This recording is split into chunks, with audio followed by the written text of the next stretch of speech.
우주 이야기에 오셔서 감사합니다. 구독, 좋아요, 알림을 클릭해 주세요.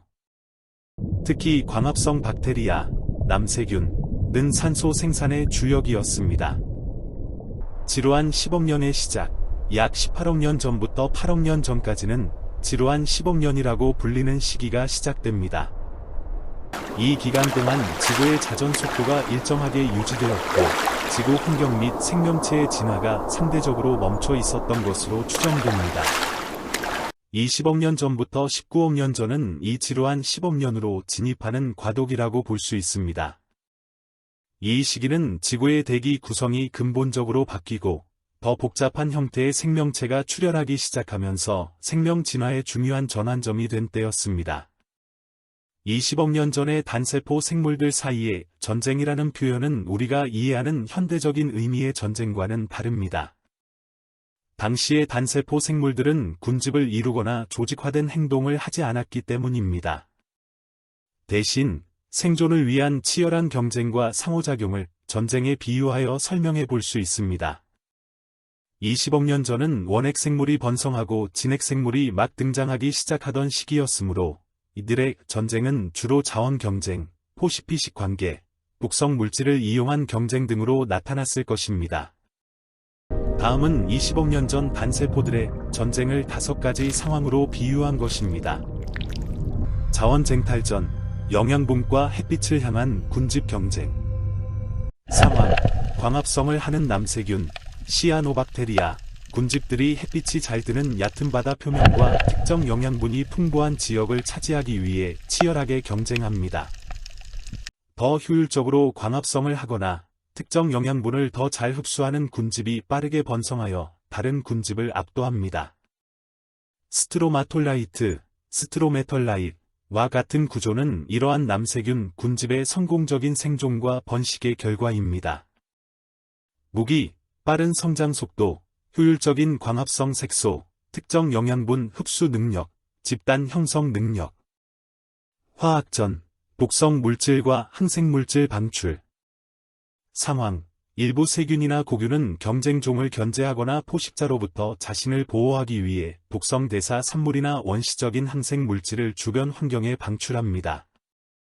이러한 물질은 다른 단세포 생물의 성장과 번식을 억제하거나 심지어 죽음에 이르게 할 수 있습니다.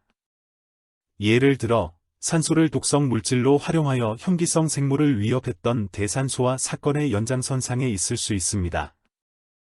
무기, 박테리오신, 백티리어신즈과 같은 항균 펩타이드, 특정 독성 대사 산물. 내부 공생을 통한 진화적 우위 확보, 전략적 동맹. 상황, 진핵생물이 막 등장하기 시작하던 시기에 어떤 원핵생물, 예, 고균, 이 다른 원핵생물, 예, 산소호흡세균을 세포 내로 받아들여 내부 공생 관계를 형성하는 혁명적인 동맹이 일어납니다. 이 동맹을 통해 숙주세포는 에너지 효율을 극대화하고 공생자는 안정적인 환경과 영양분을 얻게 됩니다. 이는 현대 진핵생물의 미토콘드리아 기원이 됩니다.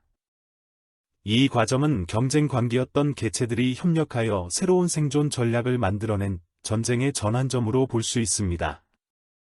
무기, 상호 협력, 효율적인 에너지 생산, 산소 호흡, 복잡한 세포 구조. 포시피식 전투, 잡아먹히거나 도망치거나. 상황, 초기 진핵생물 중 일부는 주변의 작은 세균이나 다른 단세포 생물을 삼켜 영양분을 섭취하는 포식 활동을 시작합니다. 이는 먹히지 않으려는 피식자들과 더 효율적으로 포식하려는 포식자들 간의 끊임없는 추격전과 방어전으로 이어졌습니다. 피식자들은 크기를 키우거나 군집을 형성하거나 회피 기동 능력을 발전시켰을 것입니다. 무기, 위족, 수도파즈즈를 이용한 포식 능력, 빠른 이동성, 세포벽 강화, 군집 형성. 기생과 숙주 방어, 보이지 않는 침투와 저항. 상황, 바이러스와 같은 원시적인 기생체들이 단세포 생물에 침투하여 그들의 세포 기구를 이용해 번식합니다. 이에 맞서 숙주 단세포 생물들은 감염에 저항하거나 감염된 세포를 자살시켜 기생체의 확산을 막는 등의 원시적인 면역 반응을 발전시켰을 것입니다. 이는 마치 끊임없이 진화하는 공격과 방어 메커니즘의 군비 경쟁과 같습니다. 무기, 숙주 특이성, 빠른 복제 능력, 기생체, 제한 효소, 세포 자살, 에퍼토시스, 메커니즘, 숙주. 이러한 전쟁들은 20억 년 전 지구 생명체의 진화와 다양성을 이끄는 원동력이 되었을 것입니다. 지구 환경. 산소 농도 변화. 24억 년 전 대산소화 사건, 그레이트 악서데이션 이벤트 이후 대기 중 산소 농도가 증가했지만 이 시기에도 깊은 바다에는 산소가 부족하거나 황화수소, HS가 풍부한 무산소 환경이 존재했을 것으로 추정됩니다. 호상철광층, 밴디드 아이언 포어메이션즈의 형성이 19억 년 전 이후로 줄어드는 경향을 보인 것은 바다 속철이 대부분 산소와 반응하여 침전되었기 때문으로 해석됩니다. 초대륙 형성. 18억 년 전 무렵에는 최초의 초대륙 중 하나인 컬럼비어 또는 누나 초대륙이 형성되기 시작했습니다. 이러한 대륙의 이동과 충돌은 지구 내부의 열과 방사성 동위원소 붕괴에 따른 멘틀 대류와 관련이 있습니다. 빙하기. 이 시기에는 지구 역사상 가장 심각한 빙하기 중 일부가 있었습니다. 대기 중 메탄 감소와 산소 증가가 주요 원인으로 꼽힙니다. 낮보다 짧은 하루. 당시 지구의 자전 속도는 지금보다 빨라서 하루가 약 20시간이었고 1년은 약 450일 정도였습니다. 생명 현상. 진핵생물의 출현 및 진화.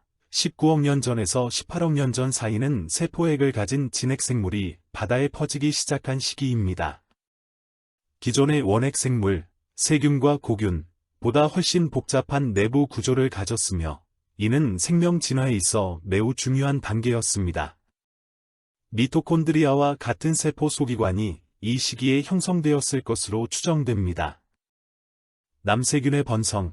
광합성을 하는 남세균, 시아노박테리아은 여전히 바다에서 번성하며 산소를 계속 방출했습니다. 이는 대기 중 산소 농도 증가에 기여하며 다세포 생물이 출현할 수 있는 환경을 조성하는 데 중요한 역할을 했습니다. 또한 남세균의 활발한 활동은 최초의 대규모 산맥 형성에도 영향을 미쳤다는 연구 결과도 있습니다. 다세포 생물의 초기 징후. 이 시기 말기에는 단순한 다세포 유기체의 첫 징후가 나타나기 시작했습니다.